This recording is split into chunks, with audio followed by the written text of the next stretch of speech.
Hola amigos, un día más estamos aquí en la tertulia de amigos en Radio Solidaria y Solidaria Televisión. Contamos hoy con la presencia de Carlos Reis. Carlos, bienvenido. ¿Qué tal? Un placer. Como buen martes, vamos a tener la osadía, ¿no?, de ponernos desde esta ventana a analizar las situaciones que están pasando en el mundo. Algunas, porque no da el tiempo para todos los asuntos que está habiendo, ¿no? Pero en Brasil estaban convocados los representantes de los países para la cumbre del clima, en base a aquellos acuerdos de París que hubo en su día, bueno, de alguna forma ha sido una cumbre descafeinada, ¿no? Falta quizá los principales actores, y es curioso, falta China, falta Estados Unidos, faltan países importantes, y los que van allí pues prácticamente están intentando mantener aquellos acuerdos de París en su día, ¿no? Bien, tú dijiste, faltan Estados Unidos y China, que precisamente podríamos decir que por su movimiento o su forma de vida, y en el caso de Estados Unidos, y por su producción industrial, China, son los mayores contaminantes del mundo. Entonces, aunque en Europa hay una hipocresía de ver solamente a Estados Unidos como el mayor contaminante y no a China. Es la doble vara de medir, ¿no? Porque China, recordemos que China lo que hizo fue destruir parte de su ecosistema, aunque después comenzó a replantar y un montón de cosas, precisamente para alimentar su industria, que reemplazó a la industria de muchos países del mundo. Entonces, tú hablabas de una cumbre descafeinada, donde no solamente fue descafeinada porque no estuvieron muchos países, sino también que va mostrando que cada vez tiene menos, que este movimiento tiene cada vez menos adeptos en el mundo, porque se está dando cuenta que al único que ha beneficiado todo esto fue a China. Europa se pegó un tiro en el pie en una de sus industrias pilares, que era la industria automotriz. Tiene un alto porcentaje de ociosidad la industria automotriz europea, porque está siendo invadida por la industria china, que a ellos no les interesa contaminar, aunque muchos dicen no, pero ellos venden coches eléctricos.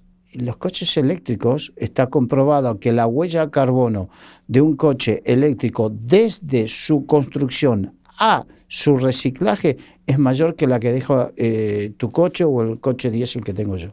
Sí, en toda la vida de un vehículo común de combustible fósil, no lanza tanto CO2 al ambiente como lo que supone, lo que decías bien, la fabricación y el reciclaje después de esas baterías que son altamente contaminantes, además del CO2.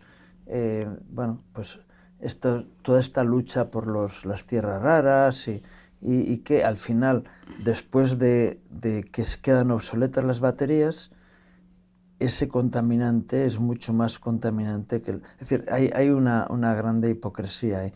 Y por otro lado, el coche eléctrico no tiene la capacidad de funcionamiento o de autonomía que tiene un vehículo donde la energía está dentro de sí, ¿no? Sí, pero mismo, pongamos el caso de un usuario que vive en Madrid, ¿no? Pongamos, vive en un edificio. Ese edificio tiene una capacidad de tener una carga eléctrica para, o sea, por los cables, por la instalación eléctrica que tiene una capacidad de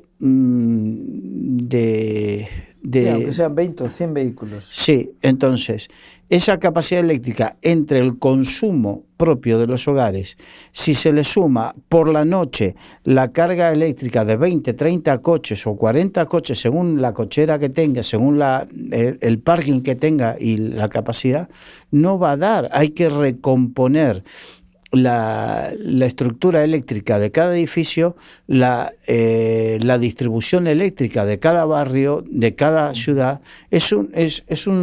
Para imponerlo de esa manera hay que hacer una reestructuración tremenda, sin contar que en muchos casos, en estos momentos, en España, volvemos al caso español, el caso español es que están queriendo implantar el coche eléctrico, pero no hay una infraestructura que soporte el cambio. Imagínate si todos nosotros nos vamos al coche eléctrico, ¿qué pasa? Y los que no tienen una cochera, dejan su coche en la calle, ¿qué? Bien, aunque eso, eso es un tema secundario que podría tener su sistema es un tema técnico.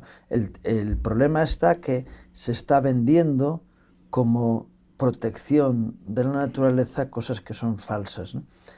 Y entonces, claro, todos estos procesos de concienciación sobre el cambio climático, que es falso, que es mentira, que científicamente el clima tiene sus ciclos y ahora mismo estamos en un ciclo más convulsivo que en otras épocas, y aprovechan para hablar del cambio climático, cuando constantemente nos encontramos con que la realidad de la naturaleza pone en vergüenza a aquellos que están utilizando estos sistemas. ¿Me permites?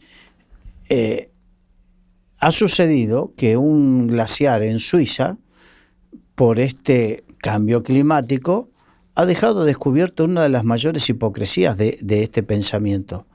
Y es que en ese glaciar ha dejado al descubierto que había unas ruinas romanas. O sea que quiere decir que en época del Imperio Romano había allí gente que habitaba. Quiere decir que el glaciar no existía, que fue posterior al Imperio Romano. Por lo tanto, esto muestra algo que es lo que tú hablabas de los ciclos de la Tierra. Entre muchas evidencias empíricas que es observable de esos ciclos de la Tierra. Sí, hablaban de que iba a subir el nivel del mar. Es que técnicamente dices, vamos a ver, si el hielo se descongela, los hielos que están sobre el mar, eso no produce una subida del nivel del mar, sino que dentro otro ciclo, que es el ciclo del agua, se va recomponiendo.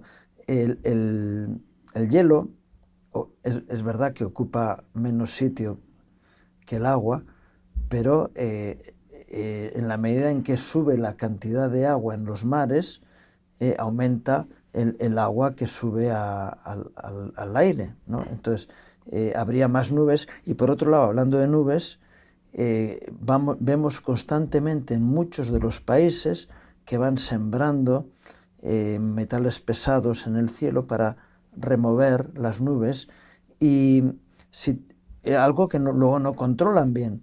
Las grandes riadas y las danas y todo esto es consecuencia del intento de manipulación del clima por parte de los sistemas técnicos para llevar el agua donde quieren y generar sequías donde quieren, y como no controlan todas estas cosas, al final se producen los desequilibrios. Estos desequilibrios. Nos hablaron del efecto del niño, de la niña, y todo esto son fruto, aunque algunos no se lo crean, de la manipulación humana sobre el clima. Y ese es el gran problema que está habiendo, es que desde los poderes más fuertes que hay en el mundo han querido manipular el clima, y claro, se les escapa de las manos. De repente dicen, no, vamos a bajar los niveles de CO2. Por cierto, la Tierra necesita un nivel de CO2 para vivir. El el gran equilibrio que hay con el CO2 tiene que ver con las selvas, sobre todo la selva centroeuropea y la selva amazónica, son dos lugares de control del CO2. Cuando hay mucho CO2, crecen las plantas de una forma mayor y entonces absorben ese CO2 y generan oxígeno. Y cuando hay falta de CO2, pues no crecen tanto las selvas y entonces esperan a que haya el suficiente como para poder desarrollarse. Dios creó la naturaleza con un equilibrio impresionante. Y los técnicos que trabajan en estas áreas, yo estuve trabajando en un centro de control de contaminación y era impresionante ver la capacidad que tiene la propia naturaleza de reaccionar frente a las toxicidades que había. De tal manera que si tú le dejas a la naturaleza funcionar, regenera. Y ves cómo allí donde hay más contaminantes de un cierto tipo, la naturaleza reacciona para llevar el equilibrio que corresponde a la situación. Así que todo esto, estos montajes, volveríamos a mirar cuántos aviones fueron a la cumbre, jets privados, y veremos cómo ha aumentado la contaminación expresamente. Y de hecho, en Sao Paulo, después de la cumbre, ha habido un tema de lluvias y torrenciales como consecuencia de ese aumento de contaminación. Sí, lo que sí mira, anoche estuve viendo un vídeo de un periodista que hizo una investigación y sacó que desde 1939 a la fecha, y empezó a enumerar 1939, 1969, 1970, 1972, 1975, 1900, bueno, todos los años donde comenzaron a haber movimientos que hablaban de precisamente del calentamiento global, de que vivamos una era de hielo, que una cosa que la otra. Y estamos hablando de 1939 a 1925, estamos cerca... 2025. De 2025, estamos cerca, no estamos lejos de una centuria, de 100 años, de un siglo. Y sin embargo, el clima ha cambiado, ha pendulado un poco conforme a los ciclos de los que tú hablabas. Uh-huh. No ha sido esos cambios, porque decían, por ejemplo, decían que, antes del 2000 íbamos a estar abrazados por el sol, que el 2012 decían que en el 2012 una de las cosas que decía uno fue que si ustedes ven nieve ahora, disfrútenla porque para el 2015 ya no la van a ver. Y nieve sigue habiendo en el mundo. Es verdad, no quizá los niveles que había antes, ¿en dónde? En las zonas más densamente pobladas. Fíjate que la Biblia dice que Dios ha puesto límites a los mares. Y lo que nos están diciendo estos profetas del cambio climático es decir que va a haber un crecimiento de los mares. No puede haberlo porque el decreto divino está por encima de todos esos modelos matemáticos que son muy manipulables, porque tú puedes meterle las variables que consideres oportunos y eso te da unos resultados que tienen que ver con lo que tú le has metido. Claro. Eso es ciencia, el sistema científico, que puede ser fraudulento o puede ser honesto, ¿no? Pero dices, pero el decreto divino está por encima de eso. Y dices, no, es que Dios ha puesto límite a los mares. Y siempre ha habido bravura en ciertos mares, bueno, prácticamente todos. Me llama mucho la atención el Océano Pacífico, porque curiosamente cuando Magallanes cruza su estrecho allí al sur de la Patagonia, ¿no? Bueno, en la Tierra de Fuego, se encuentra con un mar en calma, puntualmente, Ocasionalmente. porque es el mar, es el océano más bravo que hay de todos los océanos, mucho más que el Atlántico, y sin embargo es el Pacífico.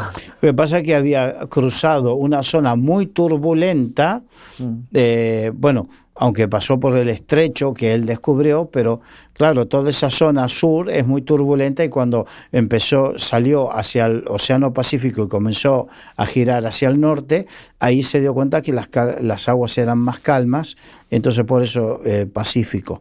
Pero bueno, volviendo al tema del cambio climático, verdaderamente es como que poco a poco se está desmontando las mentiras, porque las mentiras, como es que dice el dicho, tienen las patas cortas, ¿no? Sí. Se va cayendo solo ese argumentario, porque ya no se puede sostener. He dado un dato, estamos cerca de un siglo cuando desde 1939 comenzaron a bombardear a la humanidad con todo esto.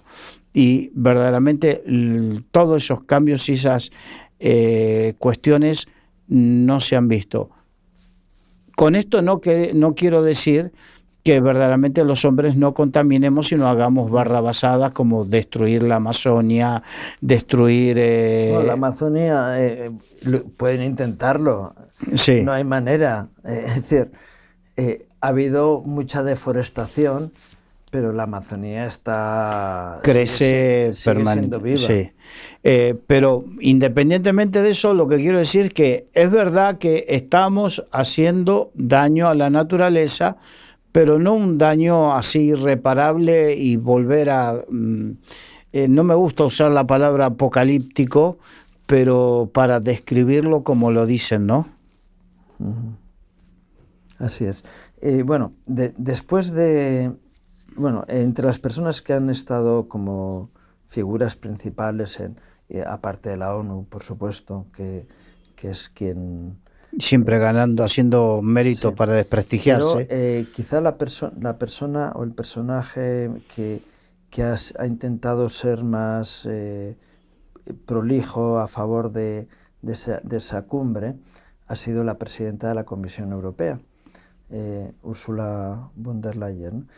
Y de alguna forma ha ido a certificar que aquel es un sitio importante e interesante, ¿no?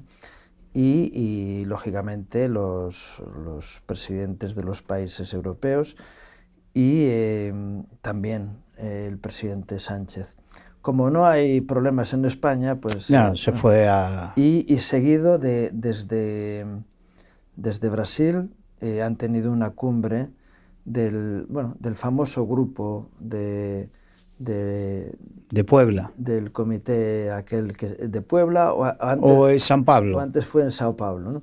Que por cierto Lula no ha querido que este año que se repita porque estaban en Brasil. Podían haber dicho, bueno, pues nos reunimos aquí, no, se han ido a Colombia, a un país que el año que viene tiene elecciones y que lo que se está viendo en las encuestas, etcétera, es que el ciclo de Petro se termina, igual que el de otros, ¿no?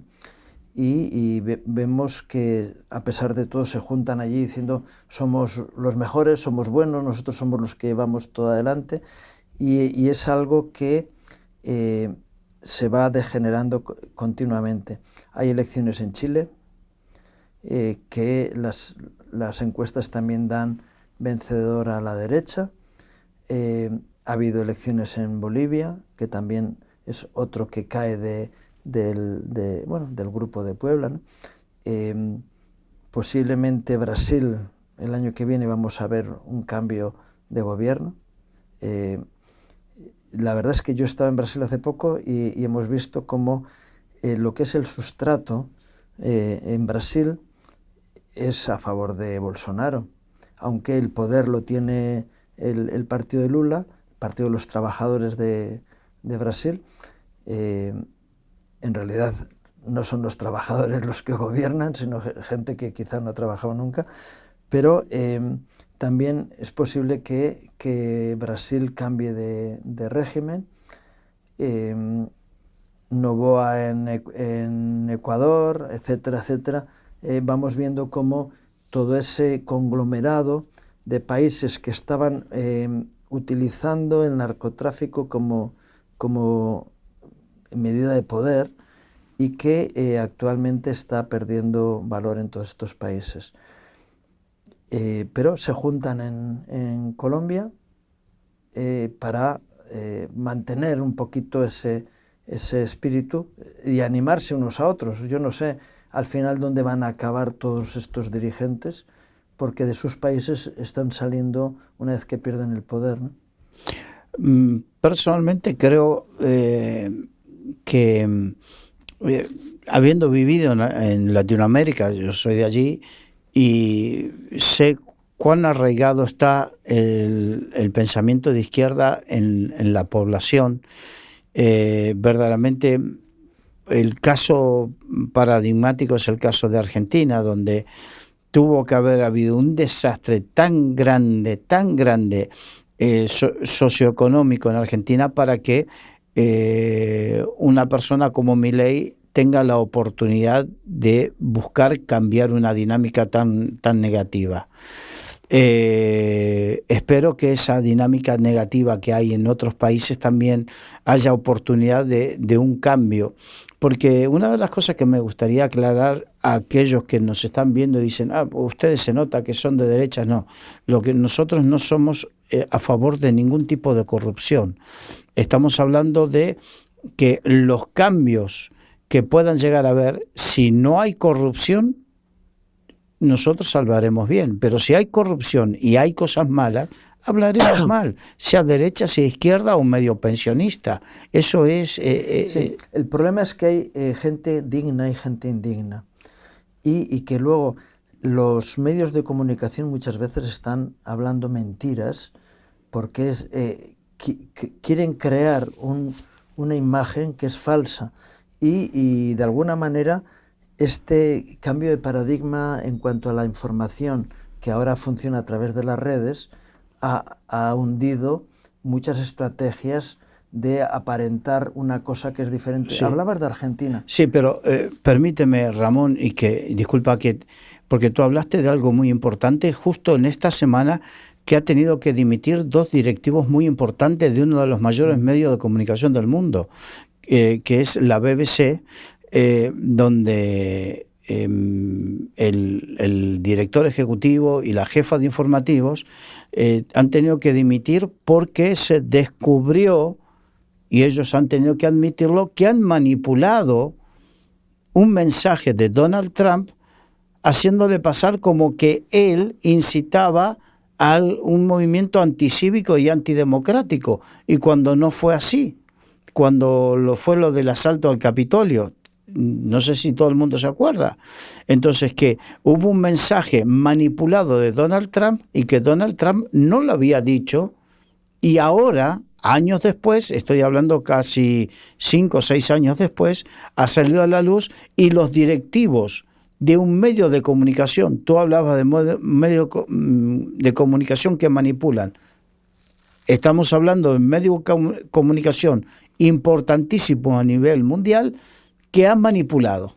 Sí, pero eso es lo habitual. Eso es lo habitual.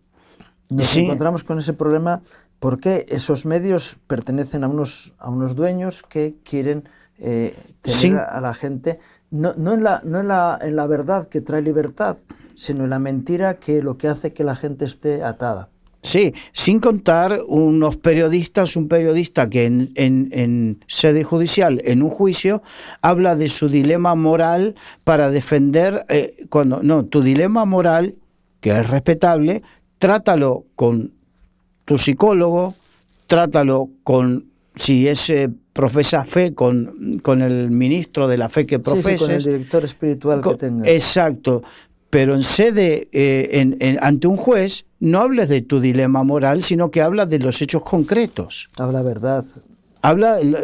Y si no estás hablando verdad, tendrás que atenerte a las consecuencias, porque antes de que declares, el juez te avisa de lo que significa la mentira en un juicio y las consecuencias. Sí, pero en un mundo en el que la mentira es el paradigma, yo recuerdo el año 2000 que estuvimos invitados por el gobierno de Israel a una visita. Estábamos en mitad de la guerra del Golfo y no había nadie, es decir, no había visitantes. De hecho, hubo gente que dijo, sois unos valientes de ir. ¿No? Nosotros vamos protegidos por un Estado que es honorable y que protege a los visitantes, a las personas que son invitadas, y por la protección de Dios. Pero nos llamó la atención que la secretaria de Estado de Turismo nos invitó a una cena donde estuvo presente y nos dijo, nosotros no queremos manipular nada, queremos que ustedes vean la realidad de lo que está pasando en este país y que hablen la verdad, porque a nosotros nos interesa la verdad, no nos interesa engañar a nadie, queremos que ustedes hablen de lo que ven. Lo mismo que hizo el Señor cuando vinieron los discípulos de Juan, dijo, venid y ved, y luego decirle a Juan lo que habéis visto y oído. Eso nos dijeron, y eso marca una forma diferente de hacer las cosas, ¿no? Frente a aquel que, tú habla mal que algo quedará, ¿no? Es decir, difama. Y la Biblia habla muy duro con respecto a esto. Pero cuando nos quedamos solamente a nivel natural de las cosas, no entendemos la trascendencia espiritual que tienen. Yo por eso quería, cuando me cortaste y que adecuadamente, ¿no? Quería hablar de algo que está ocurriendo en Argentina.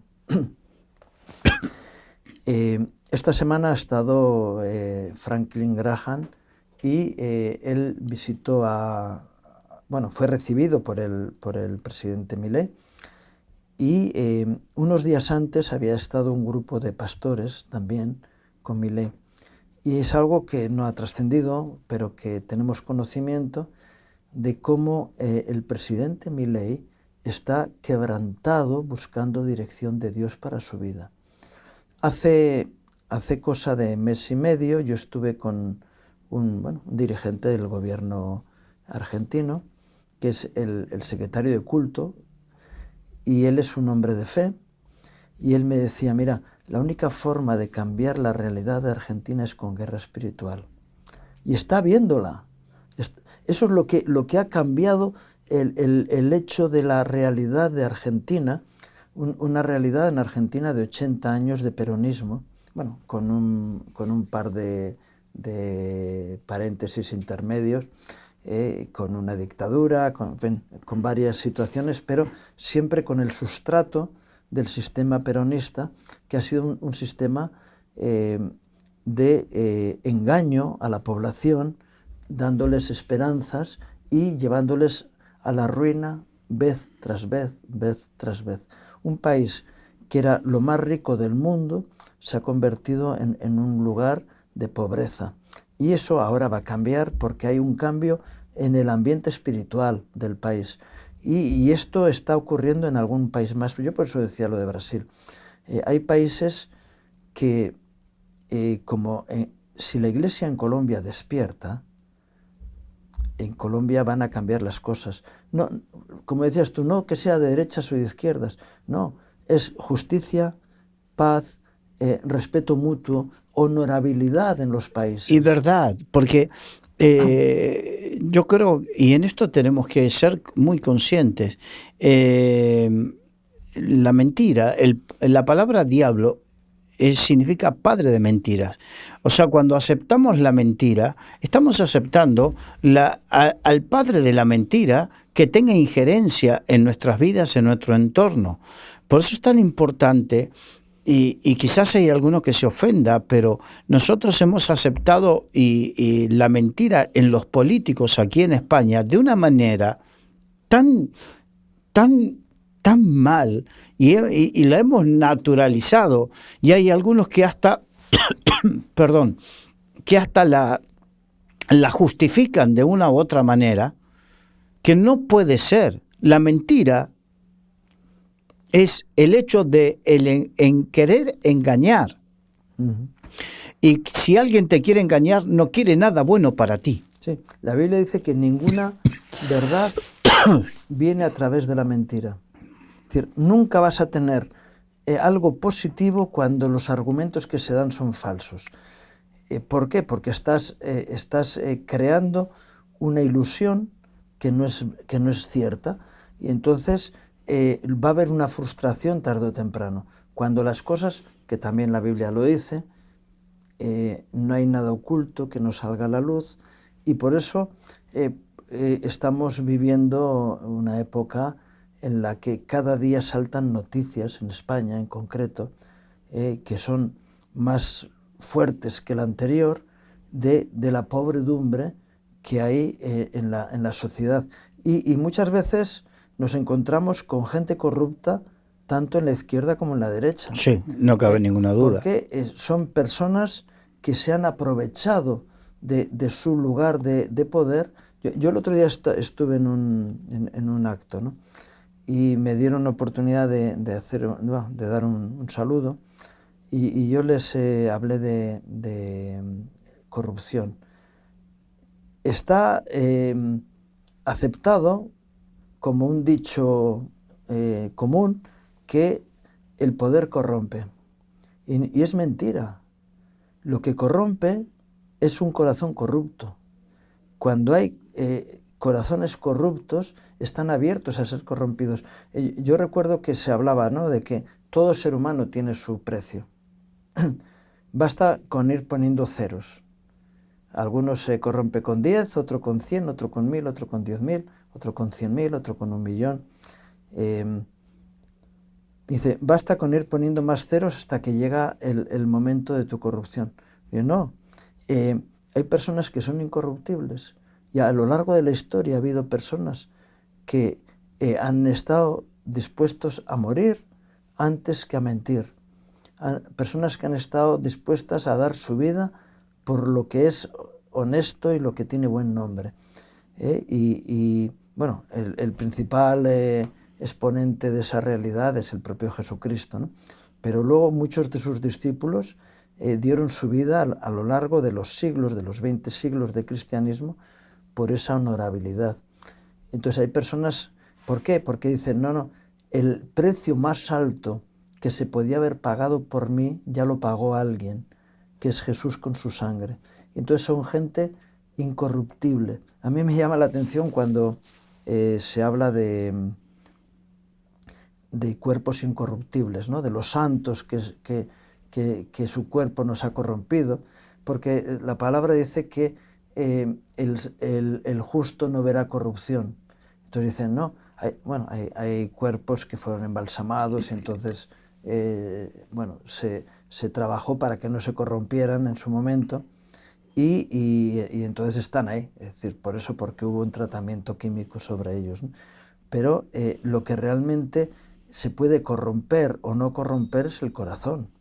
Entonces, cuando hay un corazón en el que ya se pujó el precio más alto, esa persona no es corruptible.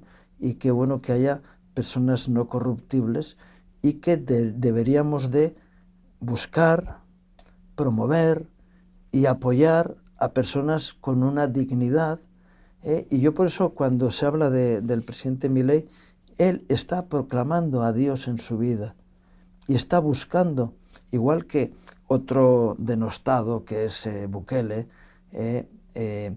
es un hombre que ha buscado a Dios de corazón, y se encuentran con la oposición de esta gente que trabaja la mentira como su arma para intentar tirarlos por tierra. El caso de las elecciones de Argentina, donde intentaron involucrar a la hermana de Milei en un conflicto que es falso, que ha sido... ya no se habla de ello porque era solamente encontrar un indicio de algo para utilizarlo como arma política. No se buscaba la verdad. La hermana de Milei ha estado con los pastores buscando que oraran por ella. Es decir, no como un acto político, sino como una necesidad personal, porque se encuentran enfrente con un muro espiritual muy fuerte, con el que ellos no tienen las armas para vencer, pero la Iglesia sí las tiene. Y bueno, hablaba de Franklin Graham, que está siendo una realidad impresionante en Argentina, como ocurrió con Freyson, como ocurrió con otros hombres de Dios que han ido llevando bendición a ese país, y que hay esperanza para países donde la Iglesia reacciona y se pone de rodillas y empieza a buscar a Dios desesperadamente, no, con esperanza, para que Dios actúe cambiando las situaciones. Sí, y el tema de Franklin Graham es justamente un hombre que tiene un evangelio que quizás nosotros como pentecostales nos queda un poco corto en algunas cosas, pero sí es de tanto él como su padre de una trayectoria intachable. No, y verdades que caen por su peso, exacto, incontestables. Entonces, y he visto una grabación, precisamente estuvo en el estadio de Vélez Sarsfield, que está relativamente cerca, donde yo me crié, estamos hablando 3-4 kilómetros, y entonces, y que había más de 38.000 personas en ese estadio, unas casi 40.000 personas. Y que es el máximo que tiene capacidad ese lugar. Sí, porque se tiene que anular toda una tribuna de una cabecera del estadio para poder montar el escenario. Entonces, pero lo conozco bien porque ahí fui muchas veces a ese estadio. Entonces, y resulta que, bueno, una afluencia de gente y un impacto social, un impacto también político, porque esto representaba de una u otra manera espiritualmente, cuando estos ministerios, estos movimientos se mueven así, es porque espiritualmente causan un impacto en la nación. Y vamos a tener el privilegio de contar con ellos en mayo en Madrid. Exacto, a eso iba también, precisamente de que aprovechemos esto porque algo significará en el mundo espiritual aquí en España. Será significativo y tendremos que aprovecharlo para la salvación de los que gente alrededor nuestro y también el impacto espiritual. Uh-huh. Y frente a estas situaciones que bueno que nos dan cierto ánimo, ¿no? Nos encontramos con noticias enfrentadas, ¿no? Nueva York. Acaba de ser elegido alcalde de Nueva York un personaje montado ad hoc para la situación actual. Su mensaje ha sido un mensaje contra, no un mensaje de cuáles son mis planes, qué es lo que quiero hacer. Bueno, sí, dijo cuáles son sus planes, sí, pero todos son contra. No dijo cómo los iba a financiar. Ya. Entonces, de hecho, está teniendo problemas. Este personaje se llama Souran Mahmani, o si no lo pronuncio bien, es algo parecido. Es un musulmán comunista que, fíjate que muchas de sus propuestas tenían que ver con básicamente quitarle a los ricos para darle a los pobres, guarderías gratis, transporte gratis, supermercados sociales y no sé cuántas cosas más, todo muy bonito, pero fíjate que una de las primeras fotografías que se sacó fue con Alexander Soros, el hijo de George Soros, que no se lo ve financiando las necesidades de la gente, sino movimientos políticos y movimientos sociales en contra de. Entonces, es paradigmático que el elegido por los pobres se saca la primera foto con uno de los más ricos del mundo. ¿Qué ocurrió en España cuando Sánchez llega a la Moncloa? ¿A quién fue el primero que recibió? al padre, a George Soros. Vemos el paralelismo. Sí. Y es que dices, bueno, vamos a ver, ¿qué es lo que este hombre ha dicho? Estoy a favor de Hamás. Es decir, quiero... Nueva York es uno de los centros neurálgicos del lobby judío en Estados Unidos. También es verdad que muchos de los judíos han potenciado y ayudado a todos estos poderosos a estar en la posición en la que están. Es decir, que yo según estabas hablando estaba diciendo, bueno, que les aproveche lo votado. Ah, sí. ¿No? El otro día veía una foto de como dicen, disfrutar lo votado. Sí, de la Estatua de la Libertad con un burka. Bueno, no sé cómo se llama, el completo. Sí, ¿no? El burka, el completo. Bien.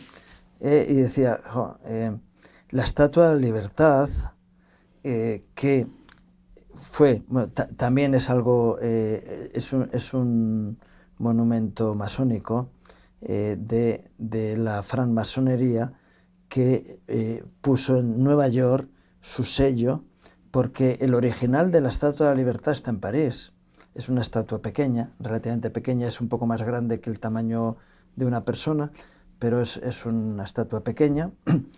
Y claro, llevar el paradigma de la libertad a alguien que está a favor de Hamás, donde las mujeres no tienen ningún derecho, donde son las armas las que tienen el dominio sobre la población, etcétera, etcétera. Es decir, no sé en qué están pensando los votantes neoyorquinos para levantar a alguien así. Claro, pero el tema pasa por lo siguiente. Nueva York es un crisol de razas, de culturas. Es una ciudad, es la ciudad cosmopolita por excelencia en el mundo. Lo que pasa es que en esa ciudad cosmopolita se le dio lugar a tantos que al final no se sabe por qué aquellos que huyen de sus países por lo mal que están van a Occidente y quieren reproducir su forma de vida en sus países. Porque les sigue la maldición. Entonces, tú lo has dicho bien, les sigue la maldición y no lo entienden. Y los occidentales se dejan embelesar por unos sistemas de vida que si tú como occidental quisieras a tu esposa tratarla como la tratan ellos, tú eres el peor de los machistas y estarías preso. Pero a ellos se los permiten. Estamos en esa dualidad en Occidente, y cuando sucedió esto de que ganó las elecciones este hombre, alguien puso en una red social, Babilonia ha caído. Y yo no sé si no será algo profético. No, pero no ha caído, es Babilonia. Entonces, pero fíjate que Nueva York es el epítome de la cultura de la libertad. Y ahora va a caer en manos de un totalitarismo de izquierda. Uh-huh. De tal manera que hay una previsión de 1 millón de personas que pueden llegar a mudarse porque no quieren vivir ese régimen. Es más, hay algunos estados de Estados Unidos que están diciendo, bueno, a las empresas que quieren salir serán bienvenidas. Claro. En nuestros sitios. Encima, Nueva York es un lugar que dicen que es el centro de Nueva York se conjugan 4 estados, ¿no? Y la ciudad de Nueva York pertenece a uno de los estados. Las ciudades colindantes pertenecen a otros estados y son de otros municipios diferentes. Así que el salir de Nueva York es relativamente fácil para seguir trabajando en Nueva York y estar fuera. Exacto. O estar en el mismo sitio y, claro, la gran manzana, digamos, va a perder su prestigio. Pero el tema es así. Las redes sociales nos permiten ver cosas que no salen en los medios de comunicación, y por ejemplo he visto a un latino que está en Estados Unidos que hablaba de algo que ya está aconteciendo, que dueños de pisos, arrendatarios, ya le están diciendo a sus inquilinos que, bueno, se corta el contrato, que empiecen a entregar poco a poco sus pisos. ¿Por qué?